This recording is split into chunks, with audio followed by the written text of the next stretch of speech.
Good morning everyone, my name is Rajesh Kumar. आज मैं आप लोगों को बिहार बोर्ड क्लास 10th 2025 में जो एग्ज़ाम लिए गए थे उनका क्वेश्चन पेपर सॉल्व करने वाला हूं।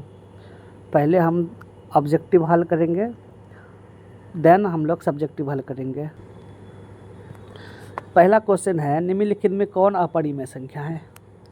बहुत ही इम्पोर्टेंट प्रश्न है स्टूडेंट, इस तरह के प्रश्न बहुत पूछे जाते हैं एग्ज़ाम में। निम्नलिखित में कौन अपरिमेय संख्या है, कौन परिमेय संख्या है। तो स्टूडेंट याद रखिएगा, जिसका रूट टूटता है वो परिमेय संख्या होता है और जिसका रूट नहीं टूटता है वो अपरिमेय संख्या होता है। समझ गए ना। जैसे हम बोलते हैं रूट 25 डिवाइड होगा 5 से। किससे डिवाइड होगा? 5 से। कितना टाइम्स में डिवाइड होगा? 5 टाइम्स में डिवाइड होगा। समझ में आ गया। इसीलिए इसका रूट टूट रहा है ना, जोड़ा पुर रहा है ना, इसलिए यह परिमेय संख्या है। तो याद रखिएगा, परिमेय संख्या उसे बोलेंगे जिसे हम PYQ के रूप में लिखते हैं और जिसका रूट टूटता है। समझ गया। जैसे रूट 4 का रूट टूट जाएगा। कैसे टूटेगा? 2 × 2।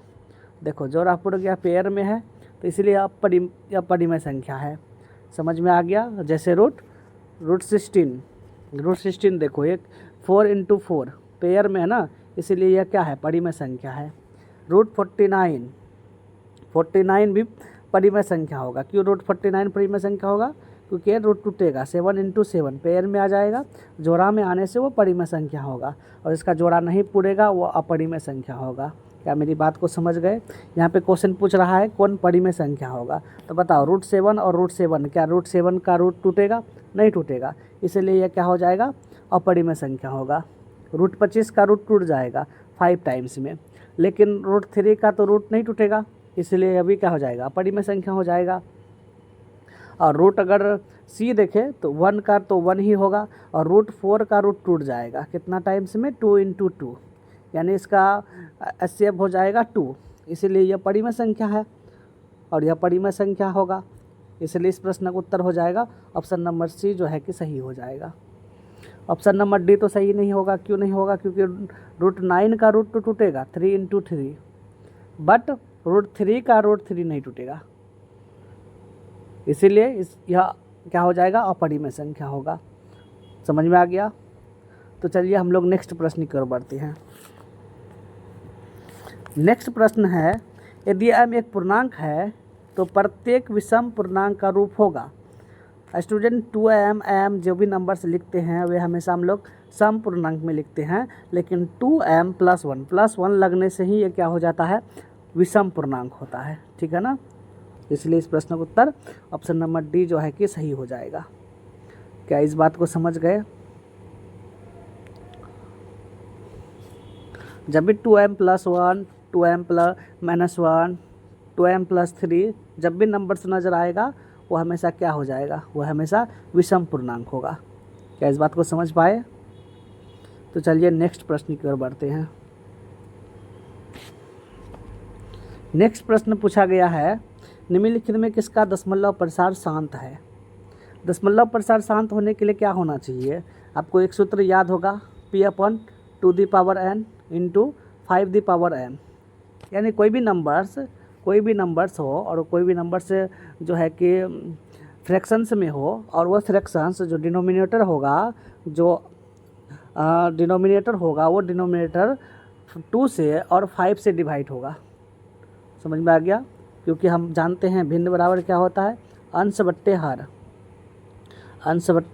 हर, यानी हर जो है कि वे हर 2 से और 5 से अगर डिवाइड हो जाएगा तो वे शांत होगा, और जो 2 और 5 से डिवाइड नहीं होगा वे अशांत होगा। ओके। जैसे देखो इसमें क्या है? 91 किससे डिवाइड होगा? 91 हो जाएगा 7 से और 13 से। देखो ये 2 से डिवाइड है? नहीं है।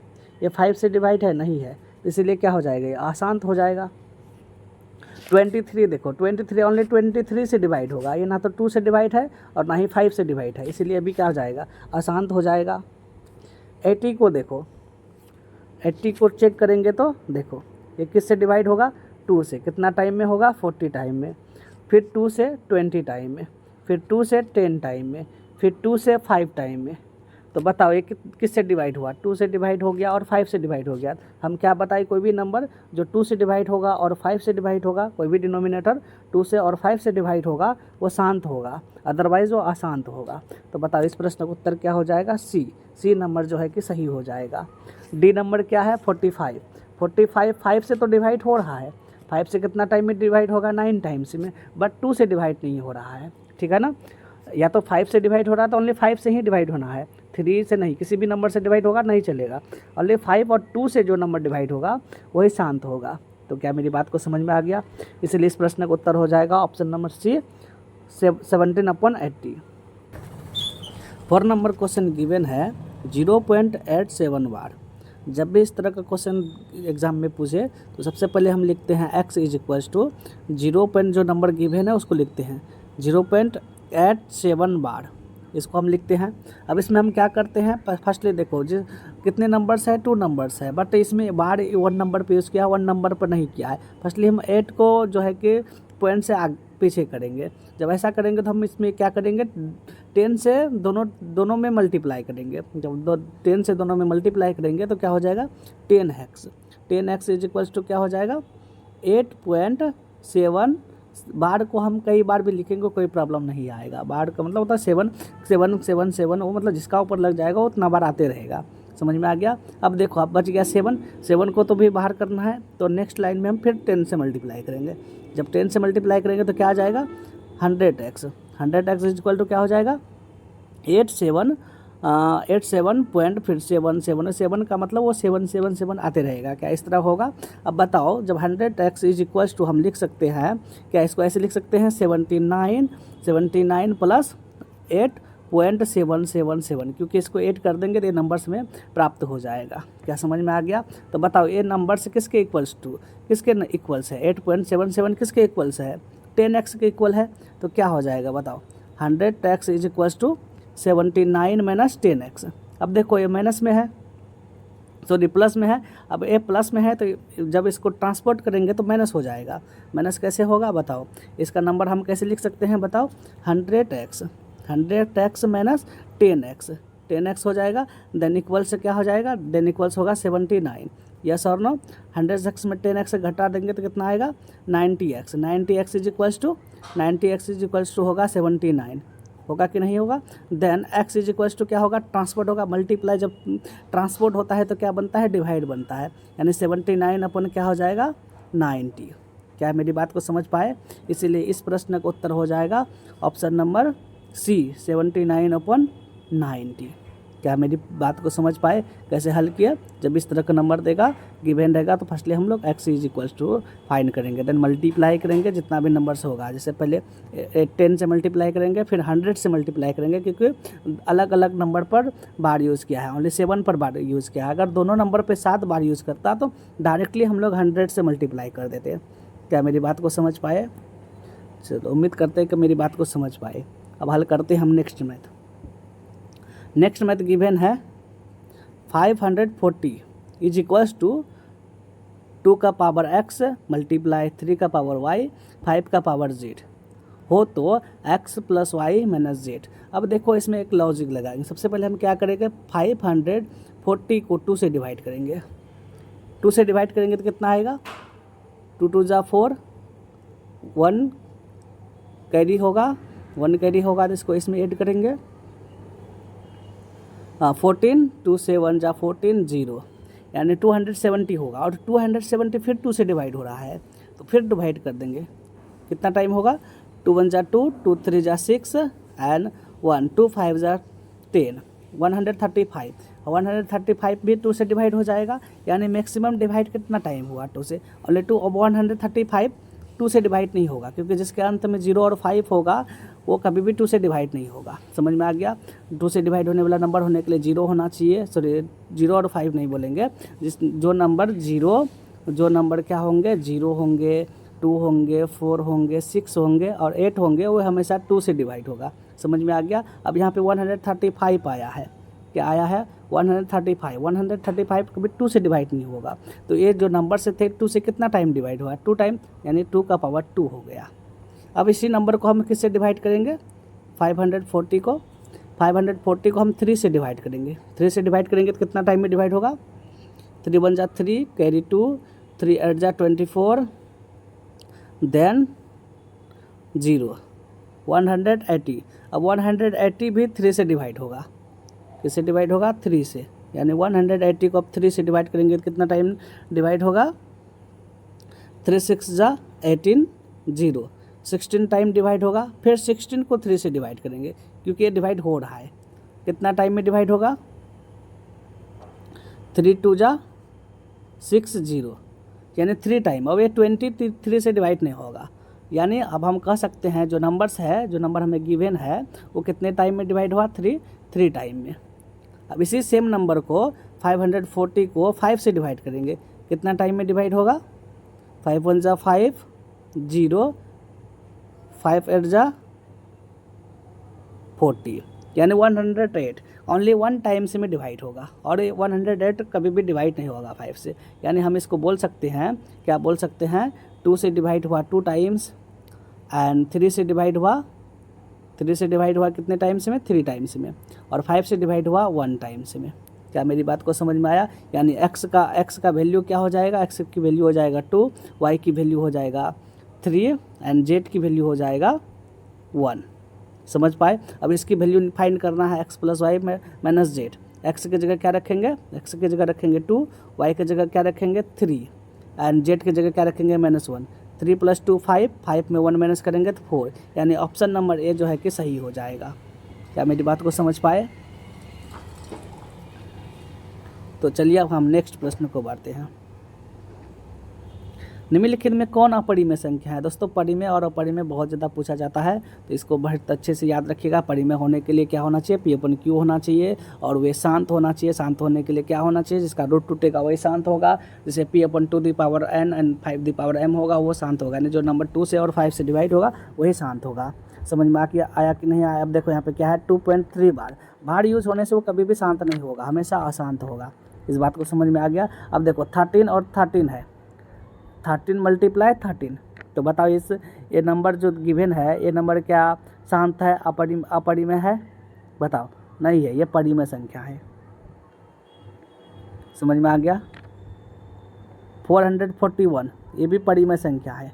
क्यों 441 है? क्योंकि 21 को 21 से मल्टीप्लाई करो, 441 आएगा। 1 1 1 1 2 2, देन 1 2 एंड 2 2 2 जा 4, देन 1 2 2 और 2 4 एंड 4, यानी 21 से डिवाइड हो जाएगा। यह परिमेय संख्या होगा। ये नंबर से भी डिवाइड होगा 10 से। यस और नो? तो कौन अपरिमेय संख्या होगा? अपरिमेय संख्या होगा option number A 2.3 bar. Yes और नो? तो उम्मीद करते हैं प्रश्न भी आप समझ में आ गया आपको। नेक्स्ट नंबर है, यदि m और n दो आभाज्य संख्या है तो उनका महत्तम समावर्तक क्या होगा? जब भी इस तरह का नंबर गिवन हो, तो जब भी दो अलग अलग नंबर दिया हो और वो आभाज्य संख्या में हो, उसका महत्तम समावर्तक पूछे, HCF जब भी पूछे तो याद रखना उसका HCF हमेशा 1 होता है। समझ में आ गया? जो भी अलग नंबर से प्राइम नंबर होंगे, याद रखना जब भी प्राइम नंबर होगा। प्राइम नंबर मीन्स जो क्या होगा? जिसका ओनली 2 फैक्टर्स होता है। 2 factors means 1 is 1 and another is itself. जो 1 से डिवाइड होगा और 2 से डिवाइड होगा, तो जो 1 से डिवाइड होगा और खुद से डिवाइड होगा, जो 1 से डिवाइड होगा और खुद से डिवाइड होगा वही प्राइम नंबर होगा। समझ में आ गया? जब भी प्राइम नंबर का कोई नंबर प्राइम नंबर गिवन है और उनका HCF पूछा है तो हमेशा याद रखिएगा उसका HCF हमेशा 1 आता है। इसीलिए इस प्रश्न का उत्तर हो जाएगा ऑप्शन नंबर बी सही हो जाएगा। ऑप्शन नंबर 1 बी 1 जो है कि इसका HCF होगा। नेक्स्ट प्रश्न है, दो संख्याओं का गुणनफल 2366 है और उनका लघुत्तम समावर्तन 182 है, तो उनका महत्तम समावर्तन होगा। तो याद रखिएगा HCF जब भी फाइंड करने बोलेगा, HCF इज इक्वल्स टू होता है दो संख्याओं का गुणनफल। दो संख्या का गुणनफल अपन दो संख्या का गुणनफल अपन होता है LCM। समझ में आ गया? तो दो संख्या का गुणनफल क्या दिया है? 2366। 2366 बट्टे क्या हो जाएगा? 182। 182 से 2366 को डिवाइड करेंगे तो 13 टाइम में डिवाइड हो जाएगा। इसीलिए इस प्रश्न का उत्तर क्या होना चाहिए? ऑप्शन नंबर ए सही होना चाहिए, यानी ऑप्शन नंबर ए सही होगा 13 टाइम। क्या मेरी बात को समझ पाए? तो चलिए हम लोग नेक्स्ट प्रश्न में बढ़ते हैं। निम्नलिखित में किसका दशमलव प्रसार अशांत है? अशांत होने के लिए क्या होना चाहिए? कोई भी नंबर 2 से और 5 को छोड़कर बाकी किसी भी नंबर से डिवाइड होगा तो वो अशांत होगा। बात समझ में आ गया? 2 से और 5 से डिवाइड होगा तो शांत होगा, बट 2 और 5 से डिवाइड नहीं होगा तो अशांत होगा। 40 को अगर हम डिवाइड करेंगे 2 से तो ये डिवाइड हो जाएगा 20 टाइम में, फिर 2 से डिवाइड करेंगे 10 टाइम में, फिर 2 से 5 टाइम में, मतलब ये डिवाइड हो रहा है, ये शांत है, अशांत नहीं है। तो ये भी जो है कि 2 से डिवाइड हो जाएगा 2 और 5 से ही डिवाइड होगा, 200 भी 2 और 5 से ही डिवाइड होगा, बट 441 2 से डिवाइड नहीं होगा। 2 से डिवाइड होने के लिए क्या होना चाहिए?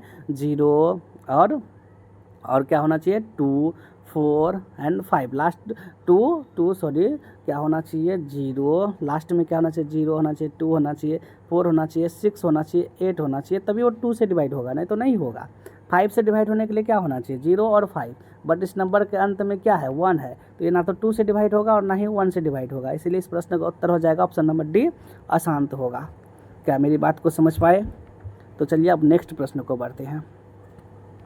नेक्स्ट प्रश्न गिवन है P is equals to A into B का power 3 and Q is equals to A का पावर 4 इंटू बी, जहाँ P एंड Q धनात्मक पूर्णांक है तथा A और B अभाज्य संख्या है। तो P एंड Q का लघुत्तम समावर्तन ज्ञात कीजिए। लघुत्तम समावर्तन ज्ञात करने के लिए जब भी बोलेगा जो नंबर गिवन है उसको लिखो। A दिया है, A इंटू बी को 3 टाइम्स लिख सकते हैं, B इंटू बी, क्या B को 3 टाइम्स लिखेंगे, और A का पावर 4 है तो A को 4 टाइम्स लिख दो, A एंड A। उसके बाद B ओनली 1 टाइम्स है तो 1 टाइम्स लिखो, और इसमें जो सेम नंबर है उसे घेर दो, राउंड कर दो। देखो B और A जो है कि सेम नंबर है, और ऊपर का जितने नंबर्स है उसे लिख लो। ऊपर में कितने नंबर है? A कितने दिए हैं ऊपर में? ओनली 1 टाइम 1, बट नीचे में जो नंबर से राउंड किए हैं उसे छोड़ देना है, सर्कल किया हुआ। बाकी जितने लिए हैं उस जितने को सर्कल नहीं किए हैं, राउंड नहीं किए, उन्हें ले लेंगे। जैसे यहाँ देखो ऊपर का 1A है, उसको नीचे वाला राउंड को छोड़ देंगे। 1, 2, 3 और 4, यानी A का पावर हो जाएगा 4। अब जिसमें नीचे वाले को राउंड किया उसको छोड़ देना है, किसी एक को ही लेना है। देखो यहाँ पे कितना B है? 1, 2, 3, और इसको नीचे वाले को नहीं लेना, और नीचे में तो B है ही नहीं, यानी B का पावर क्या हो जाएगा? 3।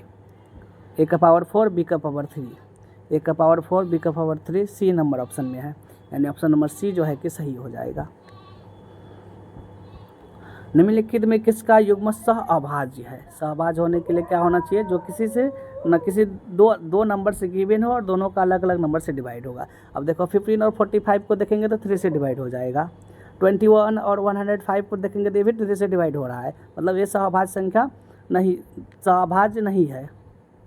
और 14 और 84 को देखेंगे तो ये भी 14 से डिवाइड हो रहा है, बट 9 और 16 दो अलग अलग नंबर्स है, दोनों अलग अलग नंबर से डिवाइड हो रहा है, इसीलिए इस प्रश्न का उत्तर हो जाएगा ऑप्शन नंबर बी जो है कि सही हो जाएगा। 9 3 से डिवाइड होगा, बट 3 से 16 डिवाइड नहीं होगा। समझ में आ गया? बट ये नंबर दोनों नंबर सेम नंबर से डिवाइड हो रहा है, समझ में आया? इसलिए इस प्रश्न का उत्तर बी नंबर जो है कि सही हो जाएगा।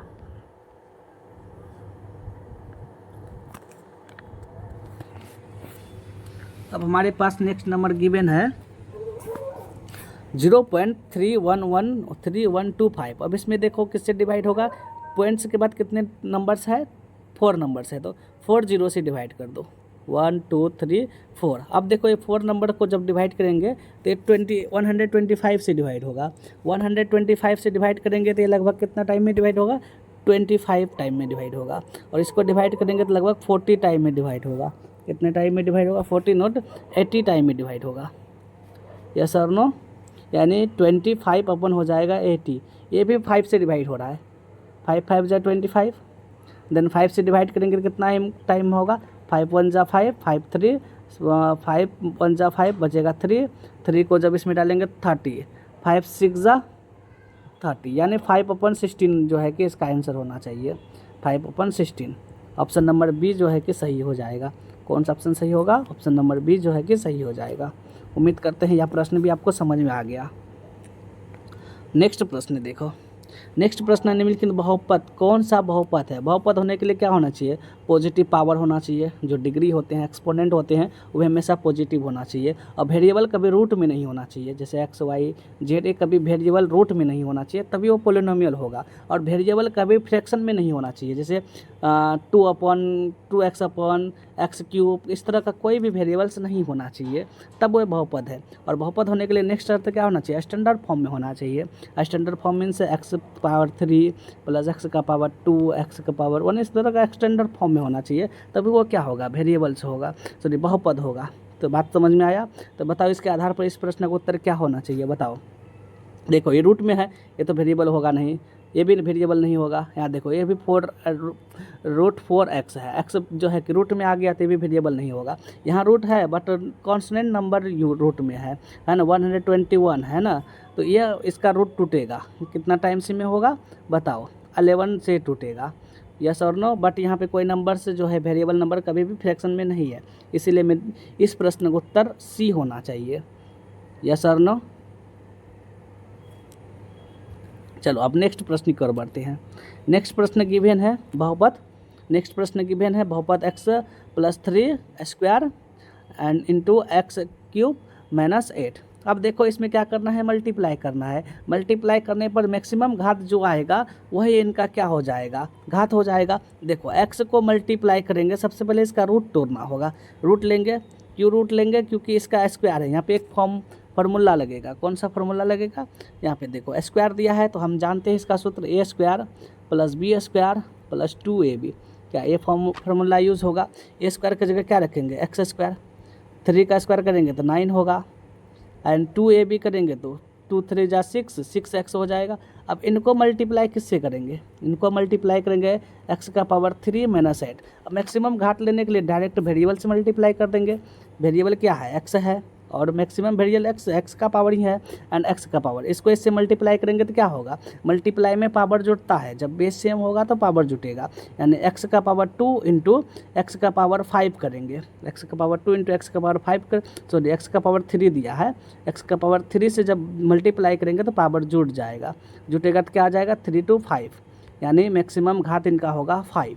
अब और सब नंबर भी मल्टीप्लाई कर सकते हैं, बट करके क्या फ़ायदा, हमें ऑब्जेक्टिव में दिया है कि घात कितना होगा, मैक्सिमम घात। मैक्सिमम घात हमेशा वेरिएबल का ही लिया जाएगा, वेरिएबल नंबर गिवन है x, मैक्सिमम वेरिएबल क्या है, x ही है ना, इसीलिए इसका आंसर क्या होना चाहिए, बी। क्या मेरी बात को समझ में आ गया, बी नंबर ऑप्शन क्यों होगा। नेक्स्ट क्वेश्चन गिवन है बहुपद 2x² - 6 के शून्यांक है। 2x² - 6 का शून्यांक लेने के लिए हम लोग क्या करेंगे, फर्स्टली इनको कॉमन लेंगे। कॉमन किससे होगा बताओ, ये किससे डिवाइड होना चाहिए, 2x² - 6 के शून्यांक होंगे, तो इसको पहले कॉमन ले लेते हैं। 2 को कॉमन लेंगे तो अंदर क्या बचेगा, x² -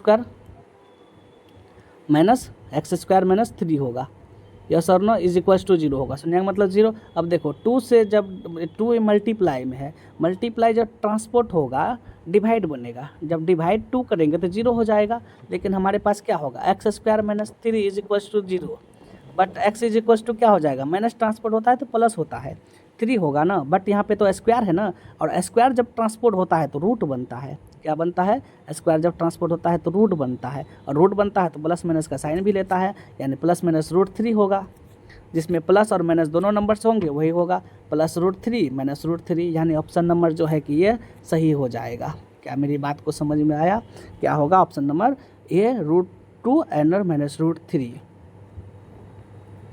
नेक्स्ट प्रश्न गिवन है बहुपद px = 2x² - 8x - 12, तो p × 2 का मान होगा, यानी हमें x की वैल्यू दिया है 2, x की वैल्यू का 2 दिया है तो हम फाइंड कर सकते हैं p की वैल्यू। फाइंड करने के लिए क्या करेंगे, जहाँ जहाँ x है वहाँ 2 रखेंगे, यानी 2 × 2 का पावर 2 -8 × 2 - 12, ये होगा ना, 2 2 जा 4, 4 को 2 से मल्टीप्लाई करेंगे तो 8 हो जाएगा, देन यहाँ पे क्या होगा -8 2 जा 16, 8 को 2 से मल्टीप्लाई करेंगे तो 16 होगा, और -12।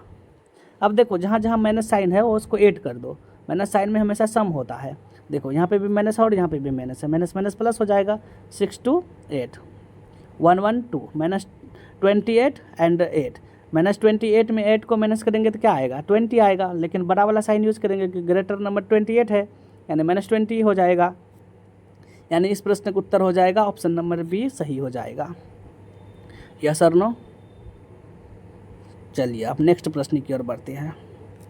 नेक्स्ट नंबर प्रश्न दिया है, यदि बहुपद 3y² - 7y - k हो तो शून्यांक एक दूसरे के व्युत्क्रम हो तो k का मान होगा।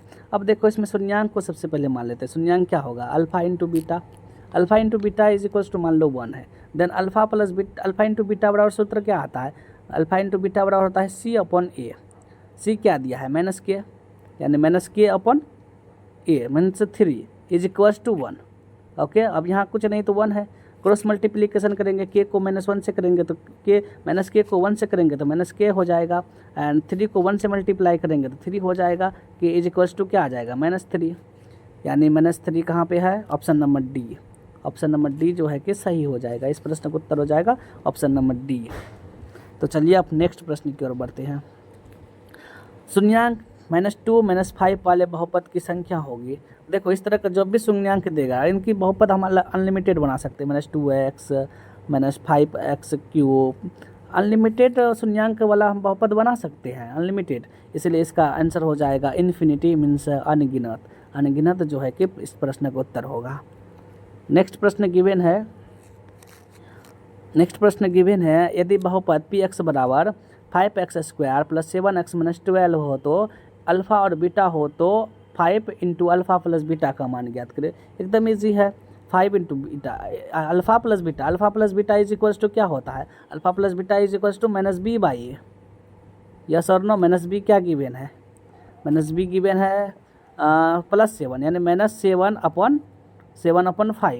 ये 5 गिवन है, 5 से 5 डिवाइड हो जाएगा, देन इक्वल्स टू -7, यानी -7 ऑप्शन नंबर ए में गिवन है।